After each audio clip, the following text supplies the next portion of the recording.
it's about 10 minutes before start. I'm going to be running the first stint for our team. The plan is for me to do 2 to 3 hours, run straight through. Now I need to go hook in. We should be good to go. My first stint was going rather well until about 50 minutes in, when I went into turn 5 too fast, and rather than attempting the turn and risking a flip, I went 4 wheels off instead. This earned me a black flag and our first ever Lemons penalty. We were given the barnyard penalty, which involves welding an animal-shaped air brake onto the roof. As you can see, ours was shaped like 2 humping rabbits. The penalty cost us about 20 minutes of valuable track time, but it does serve as a great segue into the Lemons penalty system. So this is the wheel of misfortune. You spin that around, you get a bunch of different penalties. You get the Sarah Palin penalty, fucking golden block, which BS Judge's Choice, all lang syne, paint your whip with Bob Ross, no idea. Max Mosley, where you get spanked by a volunteer. You have the Colonel Sanders Award, where you are tarred and feathered. The Barnyard Award, where the Archangel attaches a metal farm animal to the offending car. That would be us. Preaching to the converted.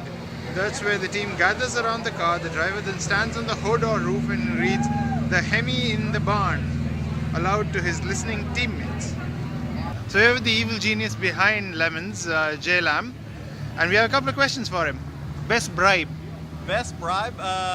Right there, half a gallon of absinthe. Crappiest car? You go. Okay. Yeah. Before or after the roll? The one that did 10 laps and ended up on its roof. Yeah. Okay. Yeah. Any French cars today? No, there was one Peugeot, and they were driving down from Seattle, and they totaled their tractor trailer rig in an ice storm. Ruined like a, I don't know, $100,000 trailer rig. Ruined a big 4x4 diesel pickup truck. Peugeot, unscathed. What's the coolest car you would like to see at Lemons? Well, I would have said a Yugo until about 30 minutes ago. Lada? Now, I want to see a Lotus, a Class. Okay. That's the car that I really want As to see. a Lotus Club member, I'll see if I can find All right. one. I mean, hey, that's barely worth $500. Okay. So, yeah, you get one of those, slam dunk acceptance. So I just came in at the end of the day. It's about 4:30 p.m. We had interesting issues running out of fuel midway in fourth gear with the fuel light on for the last 5 or 10 laps. Just saw the timing, and it looks like we are in 31st place and are 24 laps behind the leader. And in 29th place is Team Red Bear, which is Jason's team, and those team we really want to beat. We are 1 lap behind them. They're in 29th. The really unfortunate part is because I was running in the low fuel laps, I had actually passed them once already, but with 2 laps to go, because I was cruising in 4th gear, they managed to sneak by. We go back to typical Lemons bodywork. There we go. Better than new. Now to the other side. That's not too bad. The gas can. Careful around the battery. That's what that is. And in case anyone didn't notice, we lost our bumper. Did someone hit us and we lose the bumper, or why? That was when I got tagged on the restart. So a bumper fell off? It was hanging off when we came in. You want to leave a message for the idiot who took you off? I can edit it out. I'll get you later. So we're all set for day 2 of Lemons. We're 24 laps down from the leaders. If we jump up another lap, we'll probably go up another 8 spots. If we can get about 5 laps, we'll probably hit the top 20. Car's pretty much the same as is. We've gone in for new tires all around. We were expecting rain, but it looks like the rain's going to hold off. We've adjusted the wing a little bit so that we get less rear downforce. Hopefully, we don't really know how that works, because when I was driving, the car was mildly towards understeer, balanced towards understeer. Now hopefully it'll be a little more neutral through the turns, and other than that we're good. The car was doing pretty well. Our best lap time was a 140.4, and there are only about 5 cars that did under 140, so we're doing really well on pace. Now we just need to go and stay out there and not get dumb penalties like I did. So Jason's going out there first, so it's going to be tough battling with him for the first stint. But hit him. So the key is just go out and don't come back until the tank is empty. No penalties, stay away from the dirt, and just run a clean race. That's Gabe going out to start day 2.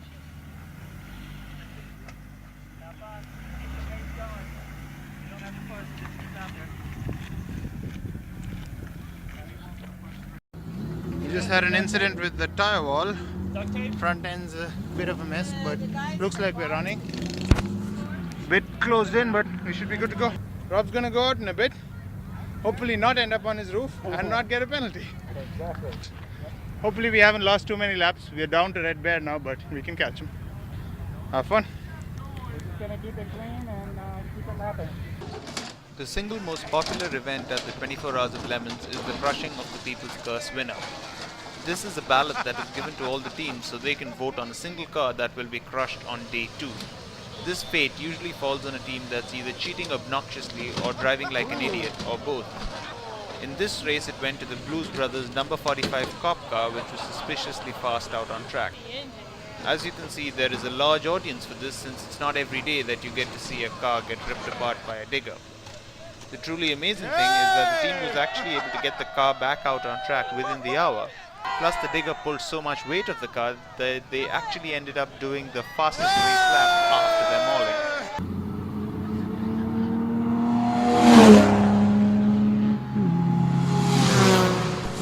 One of the things people don't always realize is that Lemons is a real race with real cars. It may not be a serious race and the cars may be 20 to 30 years old, but they are still capable of some serious speed. According to my data logger, we were maxing out at 95 miles an hour down this main straight. That may not sound like much on the highway, but when you are approaching turn 1 over here at 90 plus miles an hour in a 22-year-old car that you got for free, you do begin to wonder if this is a sensible thing to be doing.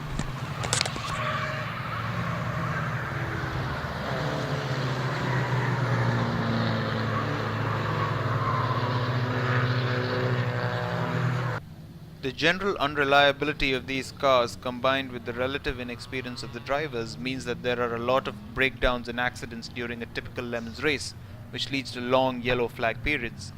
Besides towing in the spins and breakdowns, the fire and tow trucks also had to deal with a couple of more serious incidents during this race, including 2 rollovers. This particular car went into the pit wall at a pretty high speed and instantly became a write-off. While the car itself is in pretty bad shape, you can see that the roll cage kept the cabin safe, and in fact the driver was able to walk away. Despite all the incidents on track, there were 0 injuries at this race, which is a testament to the safety and tech standards at Lemons and motorsports in general.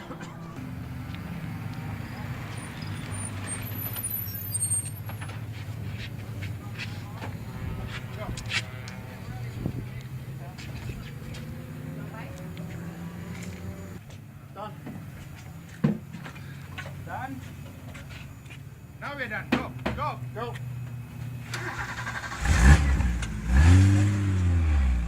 10 miles, 10 miles. Go get a penalty on your way back.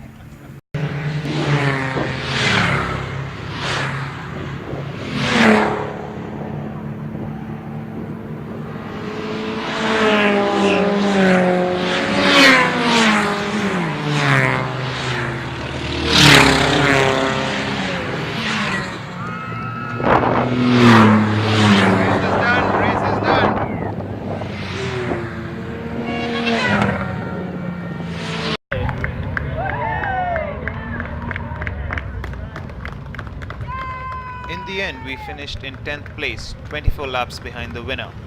Our penalties cost us about 20 laps, but we were able to make up a good portion of that with a combination of long stints and fast laps. All in all, we had a real blast at the Lemons Ass Freezapalooza 2008, and I hope this video shows that. That's it for now, and we look forward to seeing some of you out there for the 2009 Lemons season.